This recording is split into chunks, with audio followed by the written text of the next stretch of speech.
Hi friends. ఈరోజైతే ఒక కథ చెప్పబోతున్నాను.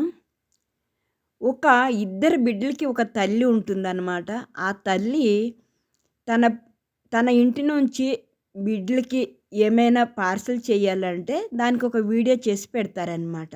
అంటే ఎలా అంటే నేను నా కూతుర్లకి ఇది పంపిస్తున్నాను, నా కూతుర్లకి అది పంపిస్తున్నాను, నేను రొయ్యలు వేయించి పంపిస్తున్నాను, అలాగే నేను మసాలా పొడులు చేసి పంపిస్తున్నానని చెప్పి అది షాప్ నుంచి తీసుకొనొచ్చి దాన్ని క్లీన్ చేసి దాన్ని ఏ కొంచెం దొరపదనుగా వేయించి దాన్ని ఎండలో పెట్టి దాన్ని మళ్ళీ మిషన్‌కి తీసుకొని వెళ్ళి వాళ్ళ ఆయన ఆడిచ్చే వరకును అదే వీడియో వస్తుంది. అలాగే రొయ్యలు అమ్మటానికి వచ్చినామె మళ్ళీ ఆమె క్లీన్ చేస్తది. మాకెప్పుడైనా ఈమె క్లీన్ చేస్తది. ఈమె చక్కగా క్లీన్ చేసి ఇచ్చేస్తది. ఇంకెవరికైనా రొయ్యలు క్లీన్ చేసేవాళ్ళు ఏమైనా చెడ్డగా క్లీన్ చేసి ఇస్తారా? ప్రతి ఒక్కరు మనం కొనుక్కునేటప్పుడు వాళ్ళు క్లీన్ చేసే మనకిస్తారు. అవునా? కాదంటారా? మన ఇంటి ముందుకొచ్చేటప్పుడు వాళ్ళే క్లీన్ చేసి, కడిగి ఇస్తారు. కొంతమంది క్లీన్ చేసి ఇచ్చేస్తారు. మీరు కడుక్కోండి అంటారు. కొంతమంది మనకు బాగా పరిచయం ఉన్నట్టయితే వాళ్ళే కడిగేసి ఇచ్చేస్తారనమాట. ఇలా జరుగుతుంది. అదొచ్చేసి మళ్ళీ నేను ఫ్రై చేసే పంపిస్తానండి. నేను ఇలా పంపించనంటే, నువ్వు పంపించేదే వేరే ఊరు. ఇంకా ఫ్రై చేసి పంపియకుండా అట్లే పంపించేకి అవ్వదు గదా! అది గూడా మాకు అర్థమవుతది గదా! అది గూడా అంత మాత్రం మాకు తెలీదా? అదొకటి. మళ్ళీ ఇక్కడి నుంచి అక్కడికి బాక్స్ ఎళ్ళేటప్పుడు పుట్టింటి నుంచి వచ్చిన పార్సెల్ బాక్సు. పెద్ద హెడ్డింగ్ అనమాట. పుట్టింటి నుంచి వచ్చిన పార్సెల్ బాక్సు. ఇంకా దాన్ని ఓపెన్ జేసి నేనిప్పుడు ఎందుకు ఓపెన్ చేశానో తెలుసా? దీంట్లో రొయ్యలున్నాయి. అవును, రొయ్యలు దాంట్లో వేస్తారనేసి వాళ్ళ అమ్మగారే మనకు చెప్పారు. ఇంకా ఇక్కడ నేనెందుకు ఓపెన్ చేశానంటే దీంట్లో రొయ్యలున్నాయి. అందుకే ఇంత ఫాస్ట్‌గా ఓపెన్ జేస్తున్నాను. ఓకే. ఇంకా దాంట్లో ఒక రొయ్యలే తీశారా? ఒక రొయ్యలే తీయలేదు. ప్రతి ఒక్కటి దాంట్లో బిస్కెట్ ప్యాకెట్టు, ఇంకొక బిస్కెట్ ప్యాకెట్టు, ఇంకొక పొడి ఇవన్నీ ప్రతి ఒక్కటి చేసుకుంటూ కూతురు వీడియో అనమాట. ఇలాగ ఇప్పుడు ఇక్కడి నుంచి ఒక్క ఒక్క ఐటెమ్‌తో 2, 3 వీడియోలు చేస్తారు. వాళ్ళు ఎంత చక్కగా ప్లాన్ చేసుకున్నారో. అమ్మ, నువ్వు అక్కడి నుంచి నాకు బాక్స్ పంపించినప్పుడు ఒక వీడియో చెయ్యి. నేను బాక్స్ ఇప్పేటప్పుడు ఒక వీడియో చేస్తాను. మన కంటెంట్ అయిపోతుంది గదా! జనాలు చూస్తారు కదా! అని వాళ్ళ నమ్మకానికి మనం మెచ్చుకోవాలి.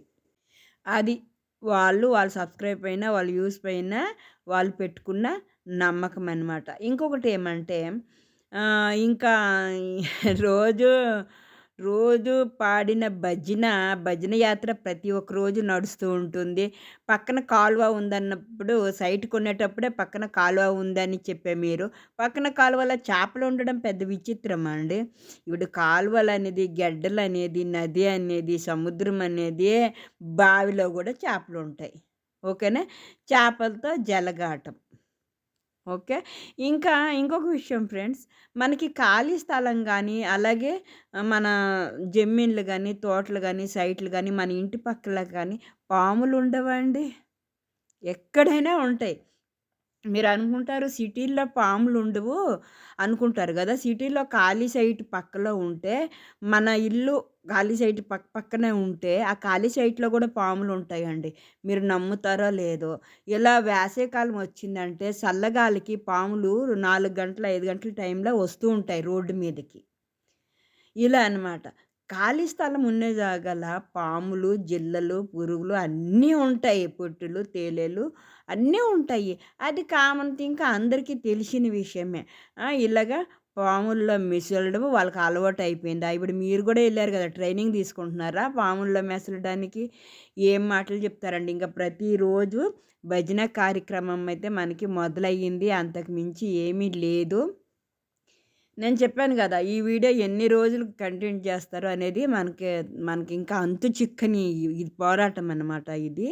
ఇలా కూతురికి ఇచ్చినప్పుడు వీడియో, మళ్ళీ కూతురు ఓపెన్ చేసినప్పుడు వీడియో. ఇలాంటి వీడియోలు పెడుతూ డబ్బులు సంపాదిచ్చే వాళ్ళకి ఏమనాలో అర్థం గాదు. అలాంటి వీడియోలు చూసే వాళ్ళకి ఏమనాలో అర్థం కాదు. నాకైతే అర్థం కావడం లేదు. మీకు అర్థమైనట్టయితే కామెంట్ చేయండి ఫ్రెండ్స్. అలాగే మన వీడియో నచ్చినట్టుగా అయితే ఒక లైక్ చేయండి. లైక్ అయితే చేయండి ఫ్రెండ్స్. వీడియోకి లైక్ అయితే చేయండి. కామెంట్ అంటే మీకు ఇష్టమైతే పెట్టండి. లేకుంటే మీ ఇష్టం. కానీ ఒక లైక్ చేయండి ఫ్రెండ్స్. చిన్న లైక్ చేయడం వల్ల మీరు హెల్ప్ చేసేవాళ్ళు అవుతారు. ఉన్నవరకే హెల్ప్ చేస్తారు. కనీసం లేని వాళ్ళకి గూడా మీరు సపోర్ట్ చేస్తే ఎంతో మీరు వాళ్ళకి సహాయం చేసినట్లు ఉంటుంది. ఎంతో ఖుషి పడతారు. ఉన్న వాళ్ళకి సహాయం చేస్తే వాళ్ళకు వాళ్ళసలు దాని గురించి థింక్ చేయరు. మళ్ళీ మీరు మీరు చూసారా లేదని గాని వాడు చూడరు. అదే చిన్న యూట్యూబర్ అయితే మళ్ళీ మీరు చూసారా లేదనేసి పదే పదే వెనక్కెళ్ళి చూస్తూ ఉంటారనమాట. ఇది చిన్న చిన్న యూట్యూబర్‌కి ఉండే ఇది. అసలు ఎవరు సబ్స్క్రైబ్ చేసుకున్నారు? ఎవరు లైక్ చేశారు? ఏమైనా కామెంట్ పెట్టారా? అనేసి ప్రతి క్షణం చూసుకునేవాళ్ళు చిన్న యూట్యూబరే. చిన్న యూట్యూబర్‌కి మీరైతే సహాయం చేయాలి. ఎందుకంటే పెద్ద యూట్యూబరు వాళ్ళసలు వెనక్కి తిరిగి గూడా చూసుకోరండి. వాళ్ళకి ఎవరు చూసారు? ఎవరు ఏం మాట్లాడుతున్నారు? అనేది గూడా వాళ్ళు అసలు చూడరు. వాళ్ళైతే తిరగా లైక్ సింబల్ గూడా వేయరనమాట. అందుకే మీరు నా యూట్యూబ్ అనే గాదు ప్రతి ఒక్కరికి చిన్న యూట్యూబర్‌కే సహాయం చేయండి. అలాగే లైక్ చేయండి ఫ్రెండ్స్.